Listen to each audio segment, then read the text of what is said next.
सुप्रभात बच्चों, मैं रेनू सक्सेना आज आपको आपकी पाठ्य पुस्तक संस्कृत निकिता के सप्तमा पाठा स्त्री शिक्षा के अभ्यास कार्य कराने जा रही हूँ। ये पाठ मैंने आपको पूरा पढ़ा दिया था और आशा करती हूँ आप सबको समझ में आ गया होगा। अब जो है मैं इसके अभ्यास कार्य करवाती हूँ। तो सबसे पहले प्रश्न उत्तर, ये प्रश्न उत्तर जो थे इसके मैंने उत्तर आप लोगों को दे दिए हैं और आपने कर लिए होंगे अपनी अपनी कॉपी में। आप सब लोग जिसने नहीं किए हैं कर लीजिएगा, ठीक है। तो जैसे ये जो छोटे छोटे क्वेश्चंस हैं वो अपने टेस्ट के लिए जरूर तैयार रखिएगा, इसमें से आ सकते हैं। और दूसरा है रिक्त स्थान। तो रिक्त स्थान की पूर्ति जो है मैंने करवा दी थी कक्षा में, लेकिन दोबारा से देख लीजिए। और ये आप लोग पीछे से अपनी किताब, जो आपकी किताब में जो पाठ दिया हुआ है उसमें से देखकर आप कर भी सकते हैं। तो स्त्रीणां कृते शिक्षाया महती आवश्यकम वर्तते, यथा मातरो भवति तथैव संतति भवति। मतलब जैसी माता होती है वैसी ही संतान होती है। कन्या एव लालनीय शिक्षणीय प्रयत्नता, कन्या ही पालनी चाहिए और उसकी शिक्षा के लिए प्रयत्न करना चाहिए। विद्याया अभावात स्त्री स्वकीयम कर्तव्यम न जानती, अतः बहिवो रोगा व्यादेश तत् स्थानम कुर्वन्ति। ठीक है। अतः देशस्य समाजस्य चौन्नताय श्रीवर्धाय च स्त्री शिक्षा अत्यंत आवश्यकम वर्तते। तो ये जो है आप लोग अपनी अपनी कॉपी में कर लीजिएगा। जिसने नहीं किए हैं, जिसको समझ में नहीं आया, तो मैंने यहाँ पर आपके लिए लिख दिया है, ठीक है। इसके बाद संस्कृत में अनुवाद भी, ये भी मैंने आप लोगों को असाइनमेंट के थ्रू दे दिया था। उसके बाद 4th वाली एक्सरसाइज आप ये काट दीजिएगा। 5th वाले पे आइए। निम्नलिखित वाक्यों में विशेषण और विशेष्य पहचानिए। अब इसमें है महती आवश्यकम, तो इसमें विशेषण क्या हो जाएगा हमारा?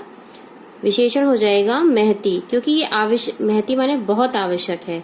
तो ये आवश्यकता की भी विशेषता बता रहा है कि ये बहुत आवश्यक है। तो महती हो गया विशेषण और आवश्यकम हो गया आपका विशेष्य, ठीक है। इसके बाद नार्या शिक्षिता संति। तो नार्या शिक्षिता संति यानी महिलाएं शिक्षित हैं। तो नारियों की क्या विशेषता है कि वो शिक्षित हैं। तो यहाँ पर विशेषण क्या आ जाएगा? शिक्षिता। और किसकी विशेषता बताई जा रही है? नारी की यानी महिला की। तो यहाँ पे नार्यः, ठीक है। फिर है शिक्षा श्रेयस्करी वर्तते, शिक्षा महत्वपूर्ण है। तो शिक्षा क्या है? महत्वपूर्ण है यानी श्रेयस्करी है। तो यहाँ पर विशेषण क्या हो जाएगा? श्रेयस्करी और विशेष्य हो जाएगा शिक्षा, ठीक है। यथा माता तथा संतति, जैसी माता वैसी संतान। तो माता और संतान की विशेषता क्या है? जैसी माता और वैसी संतान। तो यहाँ पर विशेषण हो जाएगा यथा और तथा, और विशेष्य हो जाएगा माता और संतति, ठीक है। इसके बाद स्वकीयम कर्तव्यम यानी अपने कर्तव्यों को। तो कर्तव्य किसके हैं? अपने हैं। तो यहाँ पे विशेषण क्या हो जाएगा? स्वकीयम और यहाँ पर हो गया कर्तव्यम, ठीक है।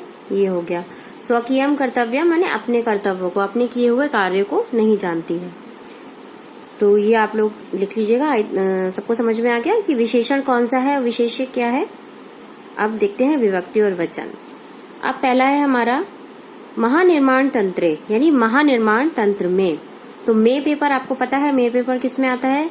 अधिकरण कारक में। अगर हम हिंदी के हिसाब से लगाएंगे और अधिकरण कारक आता है 7वें नंबर पर। तो क्या हो जाएगा? ये हमारी कौन सी विभक्ति हो जाएगी? जल्दी से बताइए। सप्तमी। और वचन कौन सा हो जाएगा? एक वचन, ठीक है, एक वचनम, ठीक है।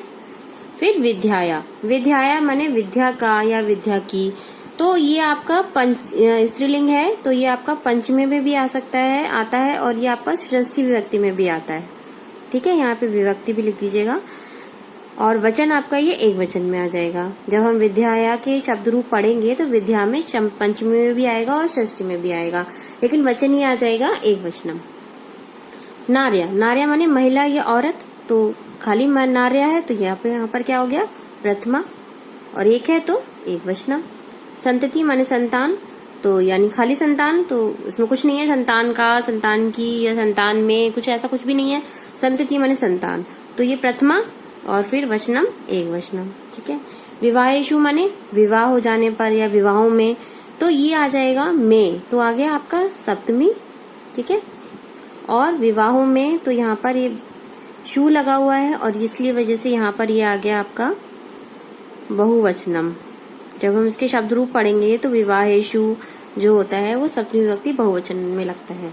ठीक है, तो ये आपका हो गया विभक्ति और वचन। तो ध्यान से पढ़िएगा कि न संतति में कौन सी है, प्रथमा विभक्ति एकवचनम। नार्या में कौन सी है, प्रथमा विभक्ति एकवचनम। जो मैंने असाइनमेंट दिया था उसमें मैंने आपको मल्टीपल चॉइस क्वेश्चन दिए थे, तो उस मल्टीपल चॉइस क्वेश्चन में भी आप मिला लीजिएगा कि आपने जो उत्तर लगाया है वो सही लगाया है या नहीं लगाया है। बहुविकल्पीय जो प्रश्न दिए थे मैंने आप लोगों को पिछले हफ्ते, तो उसमें से आप देख लीजिएगा कि आपने जो उत्तर लगाए हैं, सही उत्तर पर टिक जो लगाए हैं, निशान लगाए हैं, वो सही लगाए हैं या नहीं लगाए हैं। ठीक है, उसके बाद 7वें नंबर पे आती है हमारी एक्सरसाइज, लकार पुरुष और वचन पहचानिए। ठीक है, अब इसमें क्या है, ये सब धातु रूप है। वर्तते धातु है, भवती धातु है। धातु रूप का मतलब जानते ही हैं, हिंदी में हम उनको क्रिया कहते हैं। तो वर्तते माने है, तो वर्ते है, तो है किस में आ जाएगा, जल्दी से सोचिए कौन से लकार में आएगा।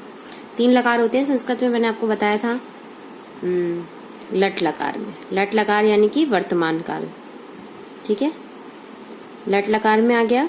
पुरुष आ जाएगा आपका प्रथम पुरुष और वचन आ जाएगा एक वचनम। ठीक है, इसके बाद भवती। भवती माने होता है, तो होता भी है, हमारा वर्तमान काल में ही जा रहा है, तो ये भी लट लकार में आएगा, प्रथम पुरुष में आएगा और एक वचनम में आएगा।